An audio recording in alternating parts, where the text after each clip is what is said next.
Id, go ahead. Okay. Thank you, Dean.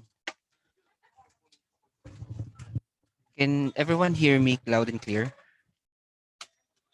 Yes, go ahead, Jed. Yes po. All right. All right. Perfect. Perfect. So, everyone, good afternoon.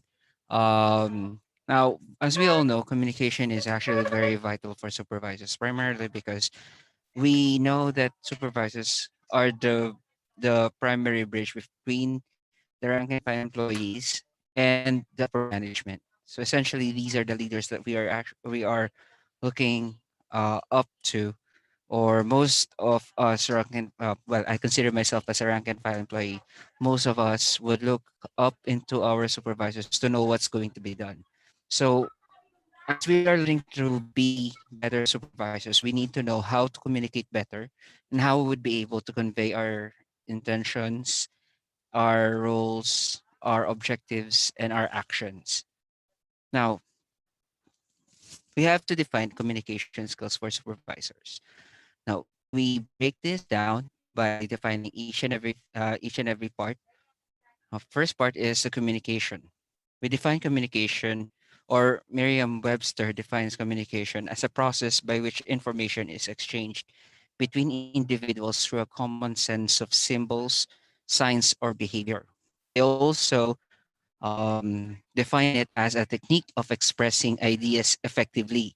As we have learned earlier by the presentation of Mr. Bonjerico on Talasco,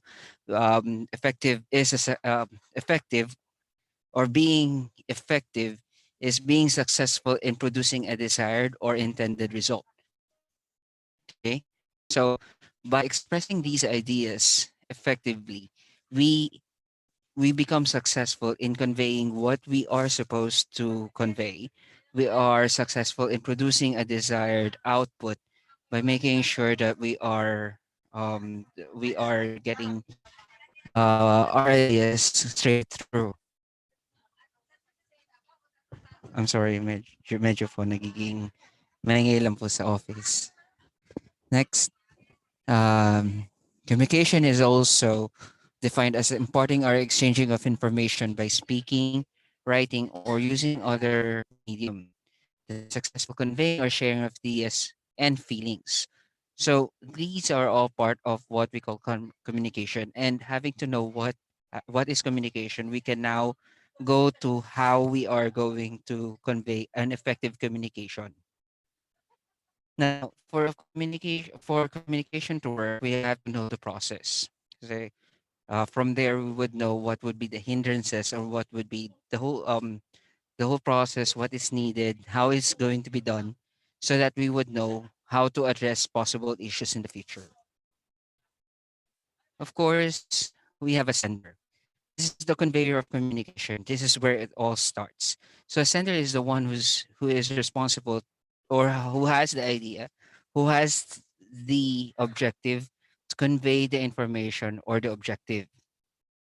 Now, once the sender is decided to communicate whatever it is that they are trying to do or convey, they're going to encode it to a channel.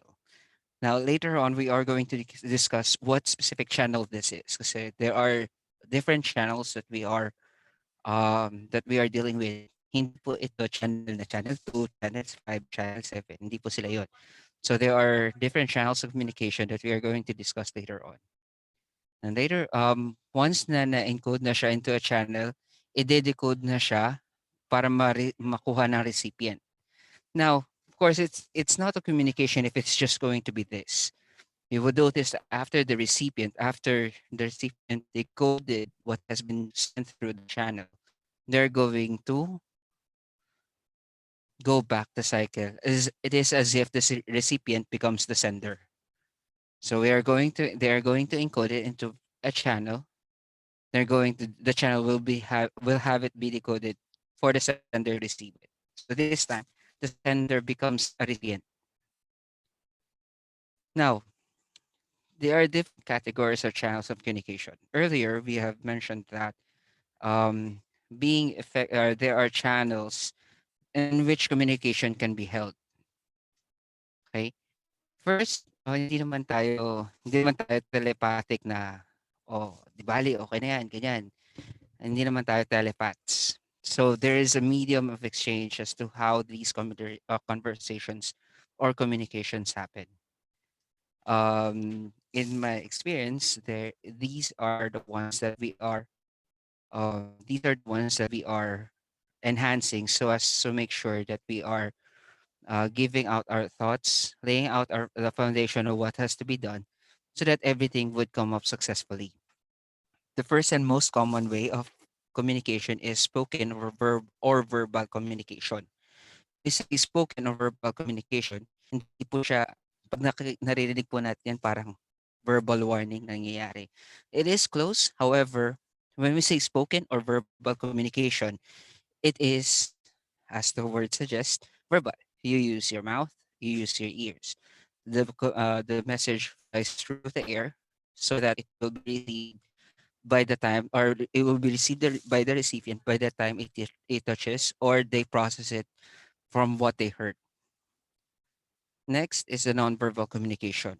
Later on, we are going to dissect what are the components or possible means on conveying this through nonverbal communication. Third is written communication. And fourth, which is nakikita natin usually ngayon to, na visualizations. What separates this is that visualizations doesn't have to have the sender and the receiver at the same time. Pwede siya magkaroon ng lag time, which is almost the same as written communication. However, written communications intended, or that is devised for supervisors, are almost always intended, or there is an intended recipient, whereas visualizations may be thrown out to the public. So now we know the categories and channels of communication. We have to run down the strategies, things to look out, and remedies if there would be any problem that we would encounter through that specific channel of communication.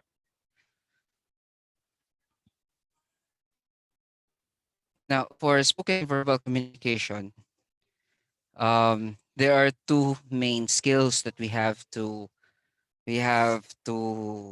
enhance. First is effective speaking. When we say effective speaking, it's not about it's not about your accent. It's not about how um, how you pronounce a word. It's not yun, it's not about pronunciation. Effective speaking is actually more on how you are going to convey the ideas into a way that your train of thought is going to be understood the way it is the receiver or the listener is intended to uh, understand it. So it actually involves three main areas: the words you choose, how you say them, and how you reinforce them with other nonverbal communication. All these affect the transmission of your message and how it is received and understood by your audience. So, of course, you being a sender, you convey it through verbal speaking, and you have to make sure that the way you are going to say it would be received and understood by the intended audience. Now, it is worth considering your choice of words carefully, and you will probably need to use different words in different situations. Even if we're discussing the same subject, for example, when you say to a close colleague that you'll be very different on how you represent a subject at a major conference. For example, sa bahay, what is considered effective speaking when you're talking to your siblings, and how you would be able to command them or give them things to do. It would be a different way if you're going to do it in an office. So sa office, medyo formal tayo, medyo clear tayo, and medyo if it would need to be delivered in a commanding way, then it should be done in a manner that you would be able to attract their attention and give thought na, this person is actually effectively speaking kasi naiintindihan ko siya maayos. Now, effective speaking is only one part of a successful, or it's only one part of a verbal communication. It's one skill. The other skill that we have to consider in verbal communication is, of course, kung may speaking, meron tayong active listening. Now, active listening for the longest part, um, I have been in the call center industry for about 9 years, and call center agents, call center supervisors are always advised to actively listen every time they are going to receive our call, or in fact, every time they're going to engage with another person. Why? Because active listening is important.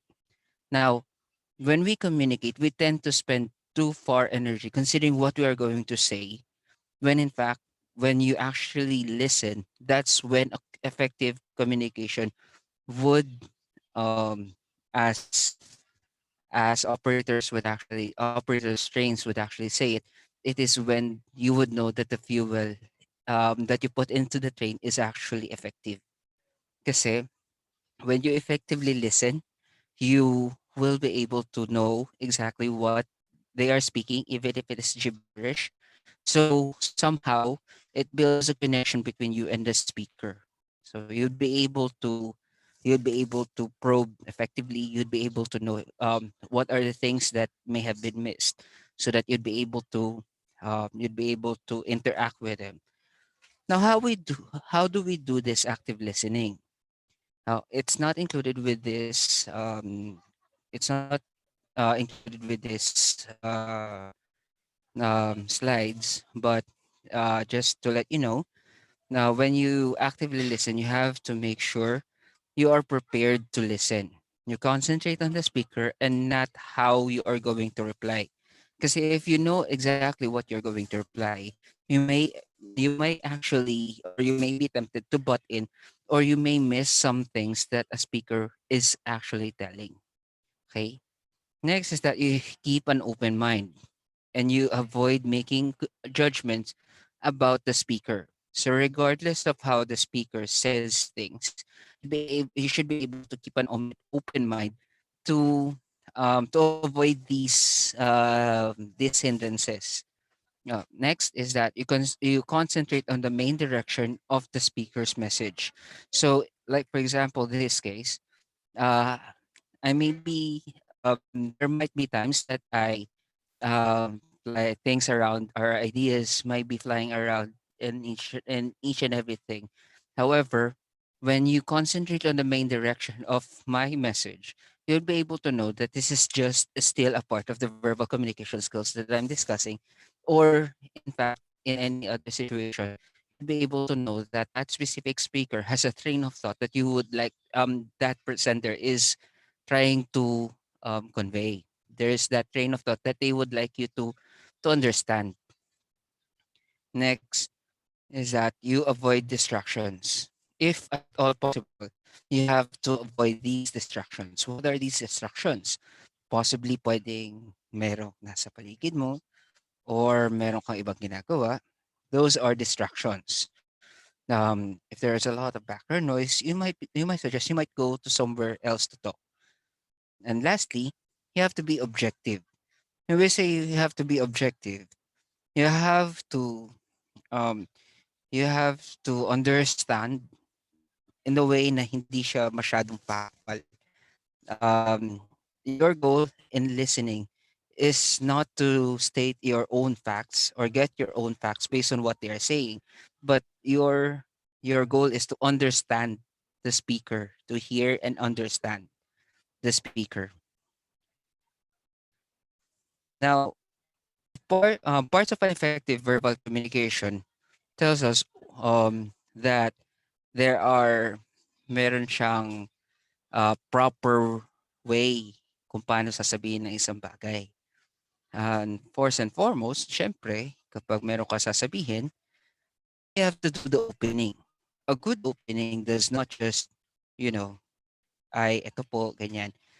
Earlier, as I used to report in every time, I always try to get everyone's attention.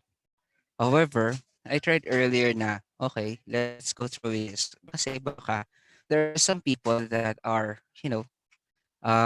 used to see that this is not an opening, this is not another opening, but this is just a continuation of how things has already started.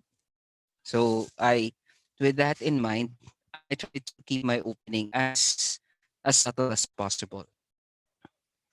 Next, reinforcing. Notice if you're going to speak in notice that if you're going to speak in public, you have to reinforce what you're going to say. You may repeat and repeat and repeat if there is a specific thing that you would want to emphasize, and you can also go around and elaborate things that you would want to be understand on. Next is probing. When you probe, this is on the part wherein you are going to return the conversation to the sender. When you probe things, you have to probe effectively. You have to know and exactly why or what is the goal of that speech or that conversation. Because if you're not going to prove effectively, you wouldn't be able to get to the bottom of the issue. You wouldn't be able to convey a proper conversation wherein a verbal communication has occurred. And next is summarizing. And no, summarizing is not the end. Summarizing is simply making sure that as a speaker or as a conveyor of communication, you are trying to make sure that all of your points have been tackled, all of the things had been discussed, and there's nothing missing on you what you're trying to share. And lastly, eto na, proper closing. Ang proper closing of a verbal communication doesn't end with "K, thanks, bye." As we may have um, seen with a lot of social media platforms, you just say "Okay, thanks, bye," o bahala ka na dyan.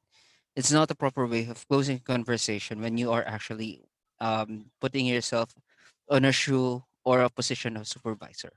You close this by making sure that either you do a handshake if you're doing a one-on-one conversation, especially if it is a formal conversation, or if you're talking to one of your employees.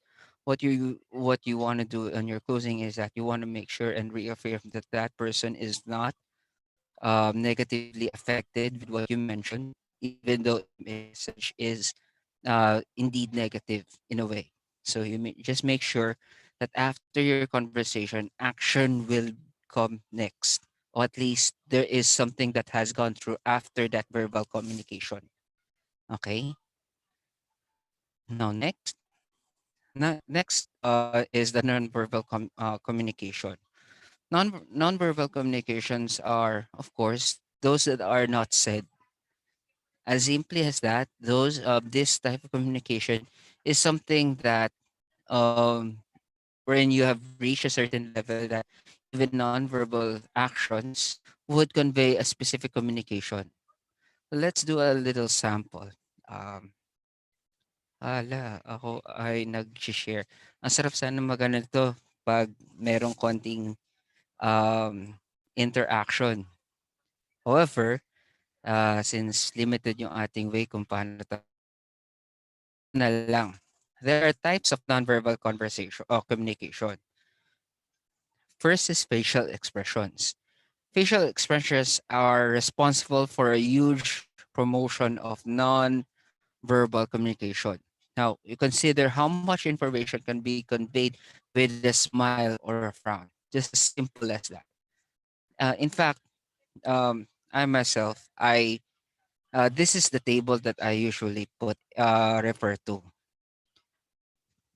Ayan. These are the universal facial expressions. However, this does not apply to poker faces. When we see poker faces, they don't demonstrate any of these expressions. It is as if they don't have feelings or facial expression to show. Um, man, teka. Ang hirap hingan ng facial expression ng bawat isa, no? Pero, since nagsa-set up pa rin naman ako, is everyone still here? Can is everyone still alive and well? Yes, sir. Yeah, perfect. Ayun. May Ano pa po? at least converse naman tayo. See, that is one way of sa verbal communication that hindi lang ako yung salita ng salita. At least I would get something out of what you may react. Okay? Ayun. So, we have happiness, sadness, anger, and fear. Sometimes it is not just the facial expressions. Meron pa tayong disgust, meron pa tayong disappointment. However, these facial expressions are the ones usually manifested whenever you're doing a nonverbal communication. Now, syempre, sabi natin, types of nonverbal communication, there is more than facial expressions. Next is gestures.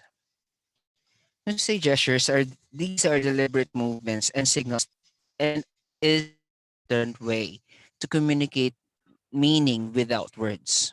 Common gestures include waving, pointing, using fingers to indicate numeric accounts. Like for example, we are 27 in this class.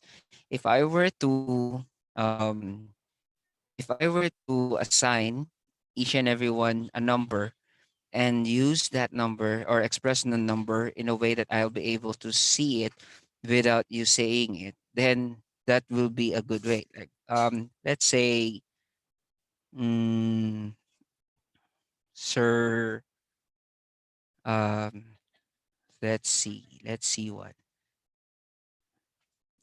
Sir John Kenneth Espina, are you there? Hindi ko makita si Sir. Sir, are you there? Sir Fiel, ikaw na lang. Sir Fiel. Yes, sir. Ano po yan? Sir Fiel, if I were to say, how would you be able to express the number 7 without saying that to me in a verbal way? How would you say it? Okay lang. Or how would you convey that? Number 7 without saying it's number 7? Mhm. Parang sa TikTok lang yan, saying 7 without saying it's 7. Wait lang. I'm caught. Na-shock ako doon. Teka. Pwedeng mag-pass muna ako, sir. As Sorry, Pas siya sorry. agad. Nag-loading Okay, ako. Sorry. sige, next. Sir Anthony, may I request that you turn on your camera? Wala nagtu-turn on ng camera. Yes, Wala I'm ba? here, sir. Okay, Turn on. sir. Yeah, wala. Okay. Sir, if I were to ask you, how would you convey um success without saying it? How would you be able to demonstrate that? You saying gesture? Using gestures. Yeah. Uh, what is your way? See? Can you see Uh, me? Yes, I can see you. Thank you, thank you. Ayun. So, Thank you, sir. we are what we are so used to when you're saying gestures, we raise both hands in expression of a victory pose. So, maraming way na nakikita to mga gestures. Thank you so much, Sir Anthony and Sir Fiel for joining or participating. Next, saan tayo? Next, we have paralinguistics. Now, this is a very new, this is somehow personally a very new word, but as I have researched, paralinguistics actually refers to vocal communication that is distinct from actual language. These include factors such as tone of voice, loudness, inflection, and pitch. So though is not a formal part of verbal communication, when we say paralinguistics, we don't say actual words. Uh, Sometimes these paralinguistics form parts of what or how you're drawing or how you're saying things. However, These are just factors or things that you formally or formerly considering in a verbal communication but was set aside as a type of nonverbal communication. Why? Kasi nowadays, sometimes we actually say, huh? As a word, as an expression of even without us hearing those words or even without saying actual words, those convey confusion, 'di ba? There are several ways on how we'd be able to do this, how we demonstrate paralinguistics, especially if you are trying to, one way or another, investigate things. Kunwari, meron tayo ini-investigate, meron tayong pinoprobe, or the goal of our communication is to know more, or get feedback. Those are the things that we try to decipher um, from our recipients. Next, we have body language and posture. Now, again, as a office po ako, as you may see, each and every one of us is most likely in our own respective places or our respective homes. If not, well, I consider this office as my home. Um, can this is not yet the closing, but may I request a quorum of everyone to open up your mic and see at least show how you are holding yourself up in this presentation. Ma'am Erlinda is good. Nakaganan tayo. Sir Kenneth Espina is actually doing sitting upright.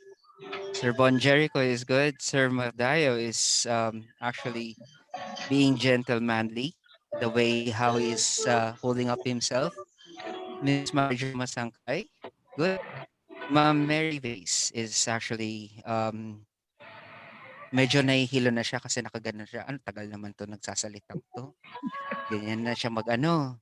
Oh, that so there are ways on how I would be able to see how you're coping up with what I'm trying to discuss. Alam mo, Sir Jericho Antalasco umiinom na ng kape, oh, 'di ba? Para lang magising. Sir Adrian Nicdao is actually trying to nod his head, saying that yes, I am in agreement of what this person is saying. Unless, di naman talaga mannerism na lang po yun ni Sir Adrian. No, Sir Adrian. Ah, Gano'n na lang siya, hindi na siya nod. Gano'n na lang siya, iling-iling. Okay? So, see, um, kakaiba 'tong presentation na 'to kasi I have to make sure that each and every sabi ko nga, we are all trying to be better supervisors, and this is one way of me trying to make sure that what I'm trying to discuss is something that we are all applying at the same time, 'di ba? Um, Sino pa ba? Um Ayan, okay na. Yes, nagpapatayan na po tayo ng camera. Good lang, okay lang po yun, no problem with that. We just wanted to make sure that everyone is still alive, awake, and listening. Okay? Ayun. Uh, Minimize na natin to. So now, aside from body language and posture, another type of nonverbal communication is proximis. Proximis are, uh, let's say, wait lang po.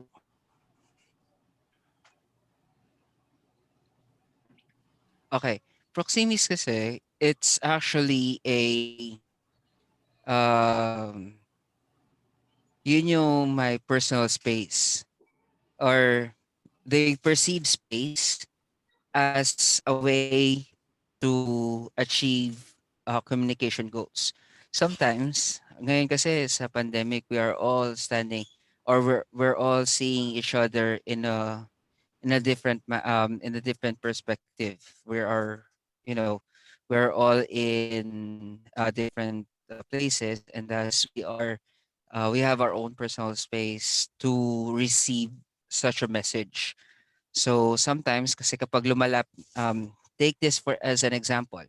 If you're trying to convince someone, you're not trying to convince someone far away.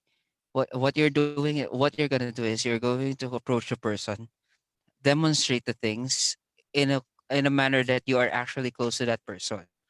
Whereas if you're going to be strict and formal about it, you have to position yourself higher and away from the person. Sometimes you have to do that because you have to make sure that you stress that this is an authority that we are trying to, or we are exercising. Sometimes naman, we exercise proximis primarily because, or oh yeah, we are exercising proximis kasi um we have to be comfortable on how to receive the message. Okay. Next, we have eye gaze. Um, in the old world, we are taught that if ever that you are going to convey a specific thing or an objective that you wanted to convey, you look the person into the eye. Why? Because sabi nga nila, it's easier to understand a person or it's easier to convey a specific feeling when you're making eye contact. But nowadays, as long as we hear that the person is sincere, as long as we hear or we justifiably say that that person is actually very confident in how they are going to say things, then that's enough. Pero in the old days, even for even for very formal meeting, eye gaze is actually something we exercise. And of course, if a person is gazing out to the open into the horizon and just listening to the speaker, they may not actually, or it is an indication that they may not answer or understand the question or the presenter at all. And lastly, haptics. Does anyone know what haptics means? Um, okay. Well, this is a very modern thing. Haptics is the use of technology that stimulates the senses of touch and motion, especially to reproduce in remote operation or computer simulation the sensations that would be felt by a user interacting directly with physical objects. It's more on the perception of touch and motion. So, um, how would I? Okay, nonverbal communication. This nonverbal communication is often, if not, um, if not applied. I'm not really sure as to where I saw that movie. That when they are trying to convey stop, they're trying to tighten a specific object, and that object is linked in with a hand of the receiver, and that receiver would actually know they are being tipped to stop. That alone can tell us that this is an effective way to communicate non-verbally. Lastly, appearance. Appearance kasi is how you'd be able to present yourself in a manner that you will be, or that alone can initiate first impressions. So of course, if you're going to appear formally, you most of the time, most likely you are going to be welcomed formally. However, nowadays it's not the appearance that we are looking after. It's more on how we are going to carry whatever that we are wearing. Most supervisors would actually wear business formal, or sometimes they're just in casual. However, they just wanted to make sure that they convey the conversation that a nonverbal communication that says, "Hey, it's okay to approach me. I treat you as I may be your supervisor, but I will treat you equally." Okay, meron pa pala. Sorry. Artifacts. Artifacts are objects that are found within a sender's vicinity. Some artifacts are used to convey that, okay, time na po, mga ganyan. Usually clocks yan. Yan yung mga triggers. Sometimes, these are also ticking machines. When you are trying to go to a meeting and there's a ticking machine or a, um, what do you call that? Kasi may tinatawag kami na ganun, para sa set ng tempo. That tempo is actually one way of saying that whatever you're going to say it quick, concise, and straight to the point. Ayan. So these are some of the types of nonverbal communication. Now we go to written communication. When we say written communication for a supervisor, these are things na either kailangan maging formal kasi there is a directive for us for supervisors to actually or that triggered to do such, or it has to be done in a way so that it can be remembered. Now, components of effective written communication. First, there are 5 C's nga pala for components of effective written communication. First is the connection. Establish connection by saying most of the time, or we take, for example, a formal letter, and that begins with a simple hello or good day.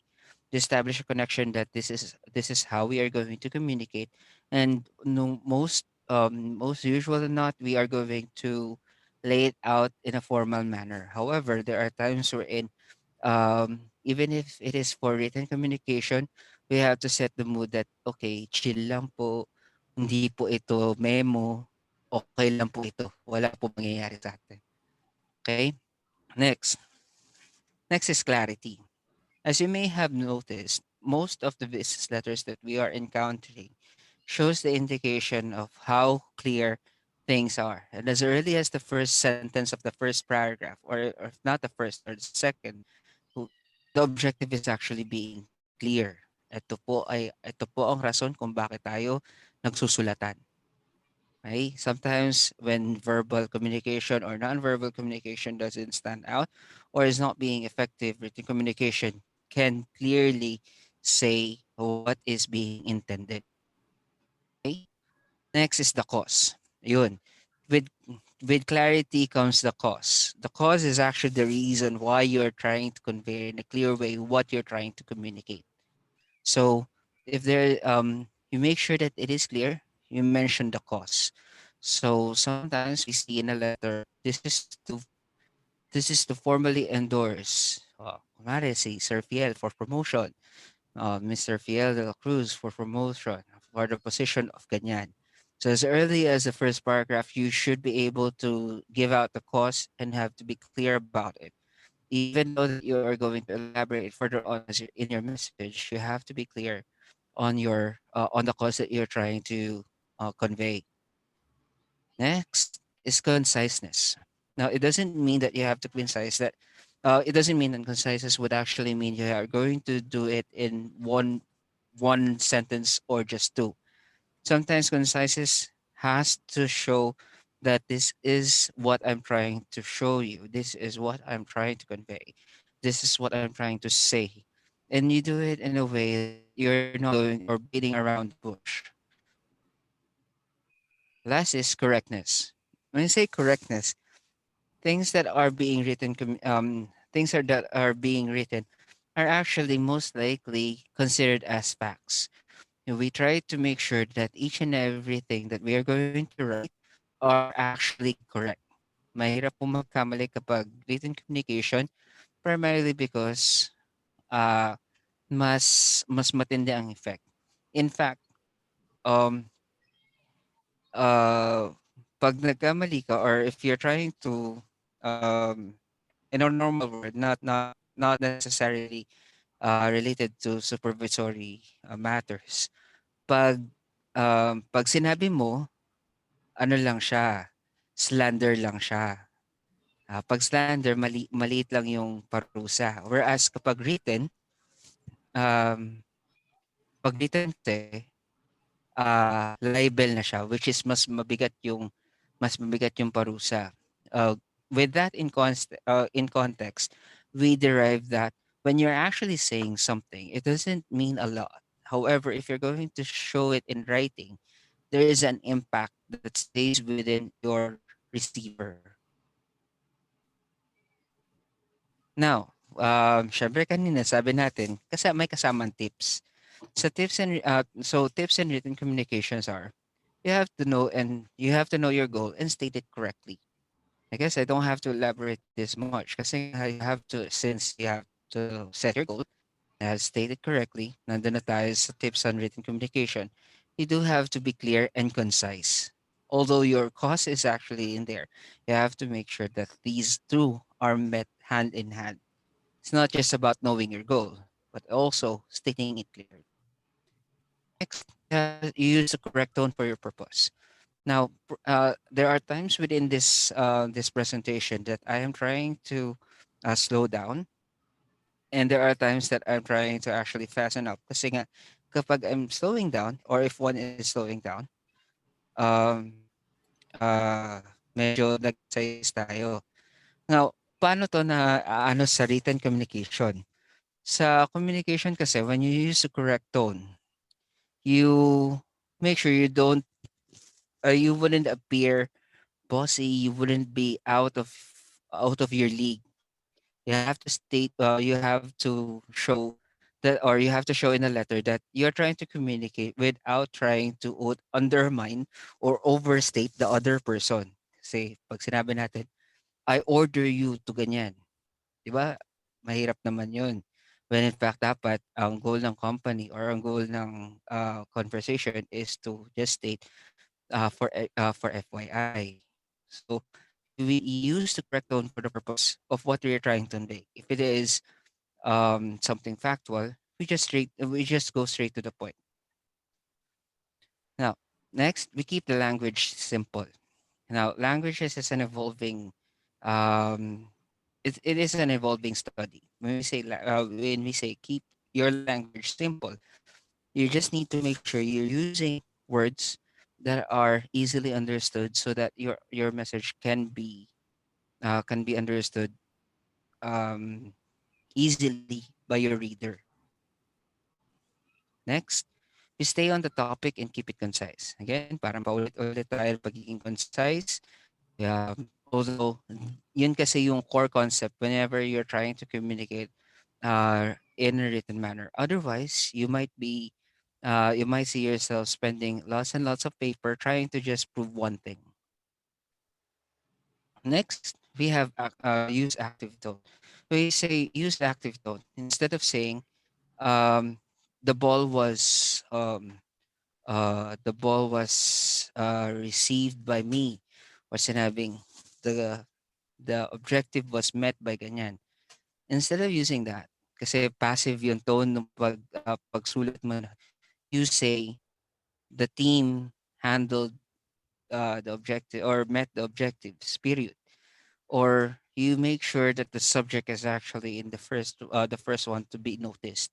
So you take note of what has to be emphasized, and from there you make sure they are the one is being given the spotlight. Then need to have someone proofread your writing. We are not all correct. In fact, there are some applications online and through mobile that um, that is actually giving us someone who will proofread whatever we are trying to write. So if you're going to write on something, make sure meron kang kaibigan na magsasabi na, oh, parang mali yata yung grammar mo dito. Or, uy, parang mahaba na yata to. Or, pwede mo sabihin na, oh, okay na ba kaya to? 'Di ba? Ganun yung ways na nakakapag-proofread tayo, or those are the ways that we are proofreading whatever we're writing. Even if the intention of the letter or the written communication is for another person, we have to make sure that someone is proofreading whatever we are writing. Um, Next, visual communication. Now, visual communication is particularly new, but we are actually seeing that every now and then. especially sa government offices, conveying information to make sure that the public stays informed of what is the process of what has to be done, what is the current status. Yun. Visual common visual communication strategies include using data visualization. For example, um, we use the small man symbol for 1,000 people. We make use of that to visualize whatever data that we are trying to convey. Yes, po.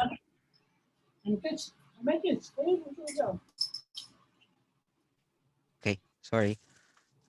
Next, using shapes and lines to outline relationships, processes, and flows. Next, we use symbol and data to tell stories. So it's more about using a workflow way um, of showing things are. And we will use color to indicate importance and draw attention.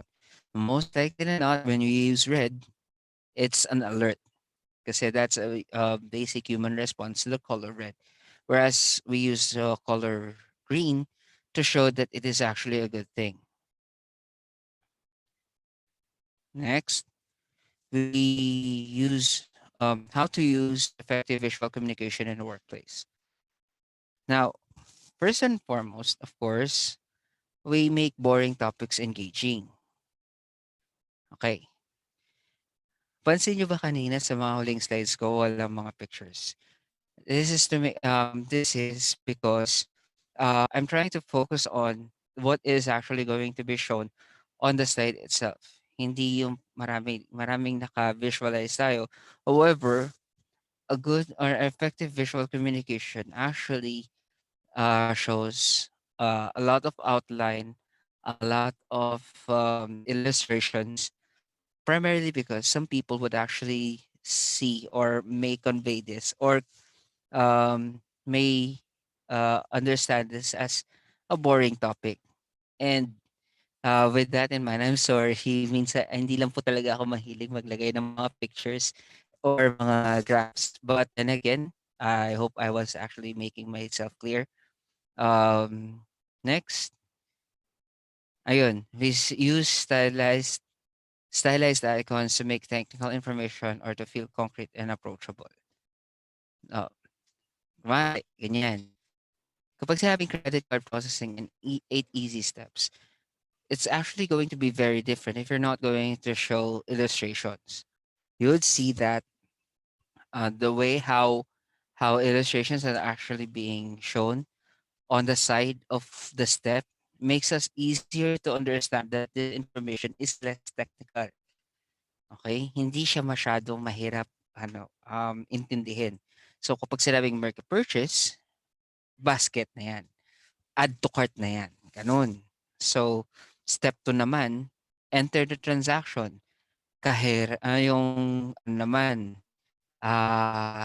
kahadiyero ang nakikita na natin.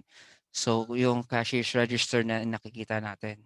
So that way, it would be easier to understand these technical information that was previously understood as something that, ba yan, ang boring naman nun, or ano ba yan, napaka-technical naman nun. Next, we use visual metaphors on how you'd be able to get your audience thinking. Now, forgive me for this next picture, but this is actually how um,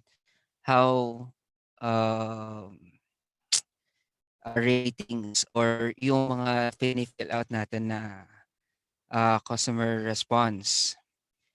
Ganito siya nakikita. So, yung NPS kasi is usually a net satisfaction. So, yun yung naaalala ko lang sa call center days ko. Pero sabi natin, it's easy from there, and a detractor may not be a detractor actually gives a lot of uh, a detractor gives a lot of gives a lot of impact kapag nakakita ka niyan kasi nga it is easier for unhappy clients to tag along other clients who have no idea of what you're trying to convey. Whereas if you're passive, hindi siya masyado, kita nyo yung visualization doon, hindi siya tumatafo, hindi siya nagbibigay masyado ng impact. Whereas pag promoter, malaki yung naging impact pero kailangan or na ano siya, tag dito, very seldom yung naglalagay dun sa 9 and 10. Bakit kanyo? Kasi nga, kahit 1 to 6 yan, kita nyo sa detractor, ang laki ng nahahatak, even if as little as 6, motivate na yan as detractor. Ganun yung perception sa call center before. So this can also be effective dun sa mga nagbabasa ng mga comment section or sa comment box if they are trying to see or they are trying to evaluate whether their service is effective or not. So ito minsan na nakikita nila as a guideline on how they are going to read the cost or how they're going to interpret the things that are being put in dun sa comment box. Now, communicate process changes and improvements. Now, this is the other way on how we are going to use effective visual communication. Now, pag sabing communicate process changes and improvements, ito yung mga ito yung mga nakikita natin kunwari sa LTO may bagong process. Pag may bagong process, nilalagay nila yun sa isang malaking tarpaulin. Yung tarpaulin na yun, nagsasabi ko anong step ka na, anong bagong step, anong gagawin, ito, etc. etc. So from there, now,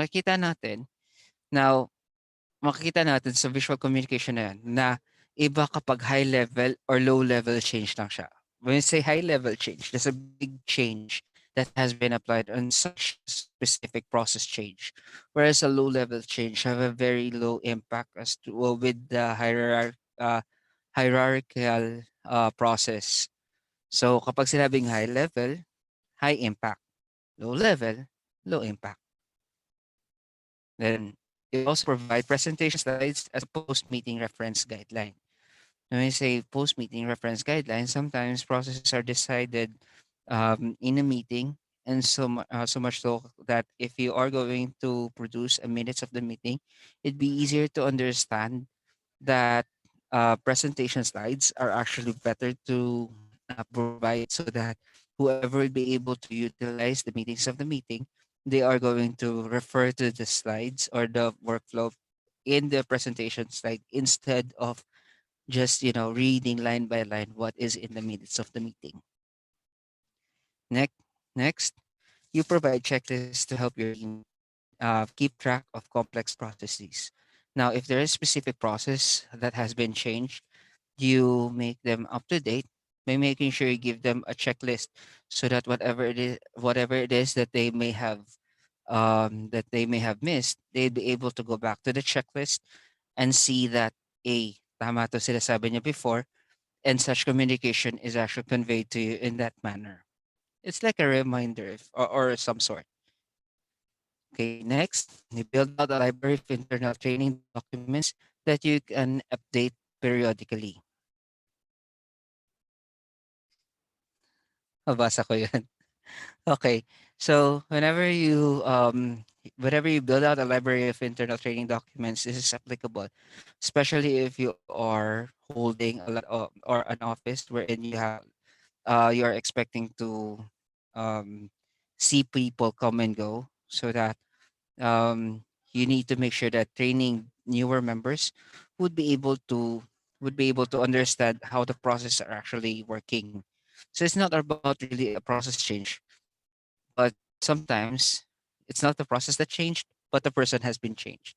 So that is how you'd be able to keep track uh, with things. So hindi mo siya usual na sinasabi, hindi mo lang siya usual na sinusulat, nilalagay mo na lang as a reference guide. This comes in under visual communication. Next, you simplify complex informations with visuals. For example, epic example to sa atin. Do I need to get tested for COVID-19? So ito yung usual na ginagamit, and I have taken this out from the California Department of Public Health. So from this procedure, napakadaling tingnan whether or what is going to be done. So kapag sinabing tinatanong mo na to sa sarili mo, ganito, ganyan, ganyan. At least alam mo kung anong gagawin mo, and you know what is the thought process. So there's no need for you to get a written communication. There's no need to speak with a doctor. You don't need to speak with, or rather not speak with the doctor. You don't need to speak with a friend or whoever. At least you'd know what to do, and you would be able to see how the flow would actually go on. Next, pagod ako. Visualize data and insights. When I say visualize data and insights, an epic example of this is nawala yung ano nun. Pag sabing visualizing and insights, this is what we do what we did with our planners. Sometimes planners act as a visual aid for us to be reminded of what has transpired for a specific day. And these data and insights are actually conveyed from one person to another if you let the other person see what you're trying or what you put it into your planner. Okay? Oh, malapit na po ako maubusan ng English. Wait lang. Konti na lang to. Goals as a supervisor. And this is in terms this is in terms of communications. So number one, employee feedback. As a supervisor, you would need to know what your employees' feedback is or are whatever feedback are. So as sabi nga natin, a good supervisor is actually highly goal oriented as well as a highly relationship oriented. So it wouldn't be relationship oriented if you're not actually asking feedback from your employees, or you're not getting feedback from from your colleagues, not necessarily those under you but also those that are of the same level as you. So if they see that you are not being effective, your goal as a supervisor is to communicate how you'd be able to improve your services or improve your process. Next, you have interdepartmental or interdivisional relationships. As mentioned earlier, it's not just employee feedback. You're trying to build up other other other people's relationship as well as yours. Di tulad ng relasyon na nagkanda-bali-bali na at hindi na ano, konting hugot na lang may bukal ng lalabas. So you establish these relationships so that as you go along the line, you'd be able to make use of these relationships to your advantage. And what better way for you to establish this relationship by making sure that your communications are set well as your thoughts and insights are given correctly, or at least easily, clearly. Next is conflict resolution. When you resolve a specific conflict or a problem, you have to be clear, and you have to be effective in the way how you're communicating. Kasi a simple mistake with your grammar can make a conflict be bigger. It can also make a conflict weaken. Okay. Um, Next, role model emulation. So whenever you're trying to convey something, it's not just you setting yourself na, oh, ako lang to. Pero you actually set yourself as a role model for those people who are trying who is having a hard time communicating. So without us knowing, minsan tayo na pala nagiging basehan kung paano nakikipag-interact ang iba't ibang tao. Last, management. Tricky to kasi nga whenever you're going to reprimand someone, you shouldn't be you should it's not normal that you're going to talk in a way na, ano 'to, puro negative, negative na lang. Sometimes you have to set or you have to show that in that conversation that this is how effective things should be, puro positive so that hindi naman siya puro naiwan na lang puro negative yung naiisip na lang ni employee or nung tao. But those are your goals as a supervisor whenever you're trying to communicate with other people. Lastly, self-promotion. The way you handle yourself is a reflection of how you understand your position, as well as how well you understand your importance in your environment. So if you're not conversing correctly, or minsan, dadala lang ng hiya, minsan di natin nalalagay yung impact na, ay, importante pala talaga tayo. Ayun, ganun pala tayo ka-importante sa office. Do not be carried away kasi, of course, there are times na you see yourself conversing in a highly manner, whereas you should have been dressing or handling your communications in a humble manner. Kasi, syempre, hindi naman lahat paangatan ng ere, 'di ba?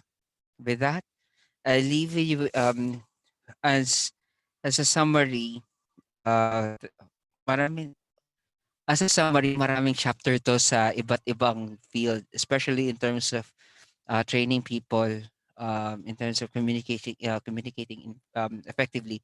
In fact, minsan isang semester 'tong tinuturo. However, this is in a masteral manner. That's why I leave you with those thinking and with this quote by this person. He said, "The art of communication is actually the language of leadership," and said by James Humes. Okay. And with that, I make the closing statement. Thank you everyone for listening to the presentation. Yeah, yeah, all have a very wonderful afternoon.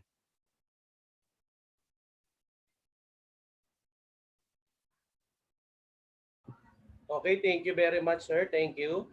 Nakailan na tayong presenter?